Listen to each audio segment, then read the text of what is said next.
নমস্কাৰ, মই কৃষ্ণমণি চুতীয়া।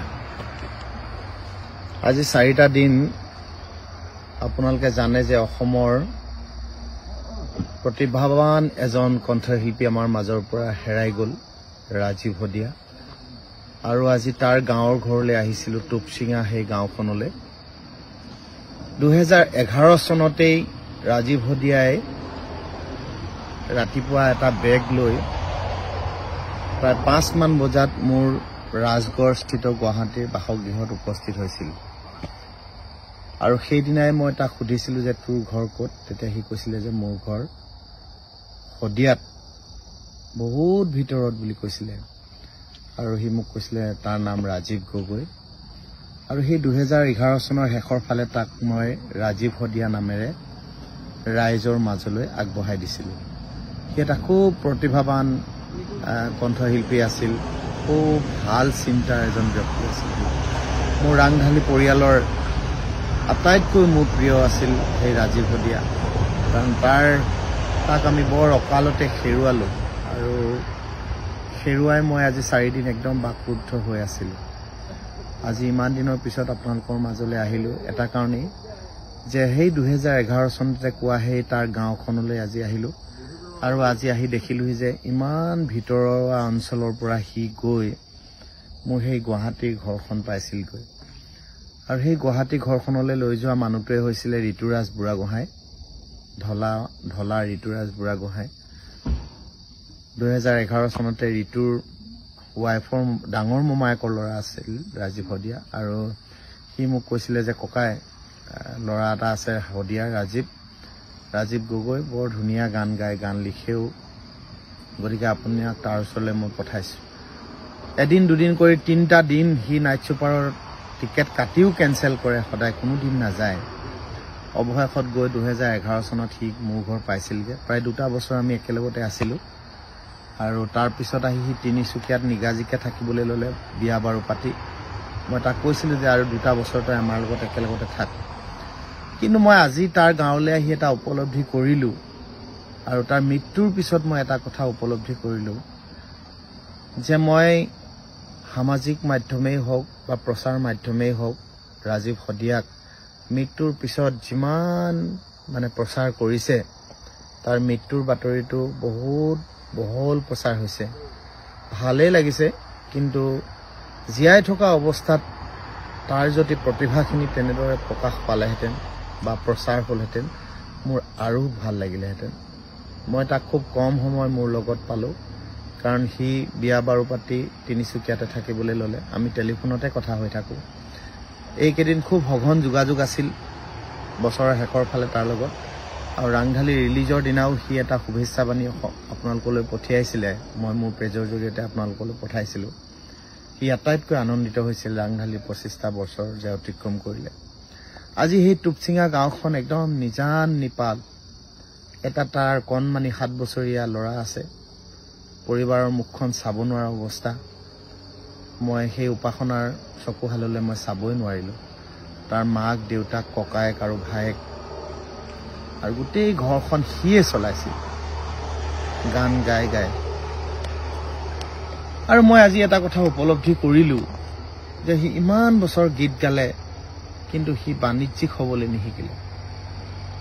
কেনেধৰণে অৰ্থ উপাৰ্জন কৰি কেনেধৰণে মানুহে জীৱনটোক আগুৱাই নিব লাগে, সেইখিনি হয়তো সি বুজি উঠা নাছিল বহুদিনলৈকে।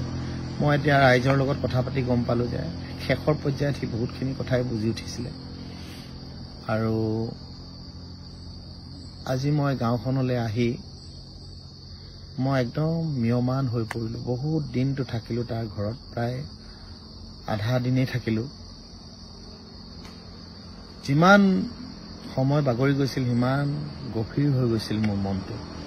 আৰু সেইকাৰণে আজি কেইদিনমানৰ পৰাই তাক হেৰুৱাই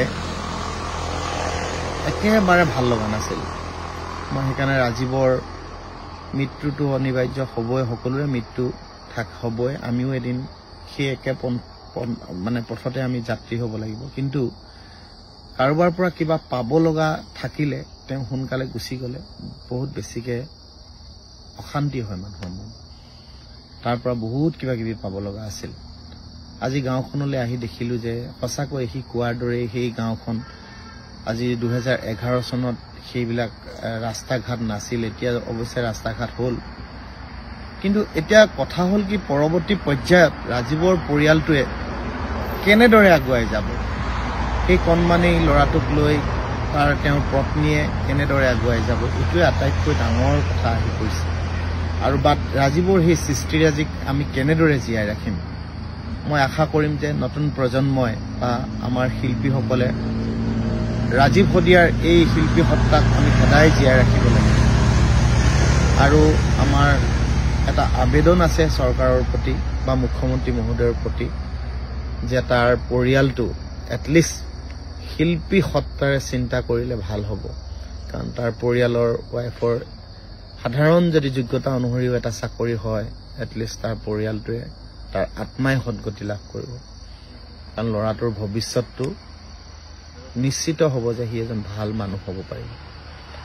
বহুতেই বহু আশা দি গৈছে, মই বহি থাকোঁতেই বহুত মানুহ আহিছে, বহুত গৈছে, আজি হাজাৰ হাজাৰ মানুহ তাৰ ঘৰলৈ সোঁত গৈছে। প্ৰত্যেকেই প্ৰতিশ্ৰুতি দি গৈছে, কিন্তু সেই প্ৰতিশ্ৰুতিবিলাক যাতে প্ৰতিশ্ৰুতি হৈ নৰয় সেইটোৱে মই আশা কৰিম আজিৰ দিনটোত। আৰু মই আশা কৰিম যে মোৰ ব্যক্তিগতভাৱে মই ৰাজীৱ শদিয়াক যিমানখিনি তেওঁৰ শিল্পী সত্তাক জীয়াই ৰাখিব লাগে মোৰ ফালৰ পৰা মই সেইখিনি চেষ্টা কৰিম। আৰু আহিব লগা দিনবিলাকত এতিয়া আহিছে গৈছে মানুহ ভাল লাগি আছে ঘৰখন, যেতিয়া মানুহ নহা হ'ব সকলোৱে যেতিয়া পাহৰি যাব, অসমীয়া মানুহবিলাক আৱেগিক মানুহ আপোনালোকে জানেই যে হঠাৎ পাহৰি যায়। আৰু মই ভাবোঁ যে যিসকলে প্ৰতিশ্ৰুতি দি গৈছে তেওঁলোকে এটলিষ্ট সেই প্ৰতিশ্ৰুতি ৰক্ষা কৰিব। আৰু ৰাজীৱৰ পৰিয়ালটো সদায় আপোনালোকে খবৰ ৰাখিব। আৰু চৰকাৰৰ প্ৰতি মোৰ এটা বিনম্ৰ অনুৰোধ, শদিয়াবাসীৰ প্ৰতিও মোৰ এটা অনুৰোধ, শদিয়াৰ যিসকল সামাজিক ব্যক্তি যিসকলে ৰাইজৰ লগত লাগি থাকে, বিভিন্ন দল সংগঠনৰ প্ৰতিও মোৰ অনুৰোধ যে ৰাজীৱ শদিয়াক সদৌ অসম ছাত্ৰ সন্থাই কৈছে যে এটা প্ৰতিমূৰ্তি ৰাজীৱ শদিয়াৰ হ'ব। এইটো খুব ভাল লাগিলে শুনি। আৰু শদিয়া অঞ্চলৰ ৰাইজেও যাতে এটা দাবী থাকিব লাগে যে তেওঁৰ পৰিয়ালটোৱে এটা সংস্থাপন পায়, দল সংগঠনৰো এটা দাবী হ'ব লাগে, শিল্পীসকলেও এইটো একেমুখে ক'ব লাগে ৰাজীৱৰ পৰিয়ালটোৱে এটা সংস্থাপন পাব লাগে। আৰু মুখ্যমন্ত্ৰী মহোদয়লৈও আমি শিল্পীসকলৰ পৰা আমি এটা অনুৰোধ জনাইছোঁ ব্যক্তিগতভাৱেও যে অসমৰ বৰ্তমান মুখ্যমন্ত্ৰীগৰাকী হৈছে আমাৰ সাংস্কৃতিক, বৌদ্ধিক আৰু আধ্যাত্মিক সকলো দিশৰ পৰাই তেওঁ অসমৰ মানুহৰ সহৃদয়ত আছে। আৰু সেইকাৰণে নিশ্চয় ৰাজীৱ শদিয়াৰ এই পৰিয়ালটোৰ কথা এবাৰ হ'লেও ভাবিব মুখ্যমন্ত্ৰী মহোদয়। আৰু অনাগত দিনত ৰাজীৱ শদিয়াৰ এই পৰিয়ালটোক এটা সংস্থাপন পোৱাৰ আশা কৰিম আমি। মনৰ কথাখিনি কাকনো প্ৰকাশ কৰিম বুলি ভাবিয়েই এই কথাখিনি সকলো ৰাইজৰ লগত একেলগে কথা পাতিব বিচাৰিলোঁ যে আপোনালোকৰ অনুভৱবিলাক কেনেকুৱা আৰু আপোনালোকেও কি কৰিলে ভাল হয়, আপোনালোকৰ ভাল দিহা পৰামৰ্শ আমাক দিব।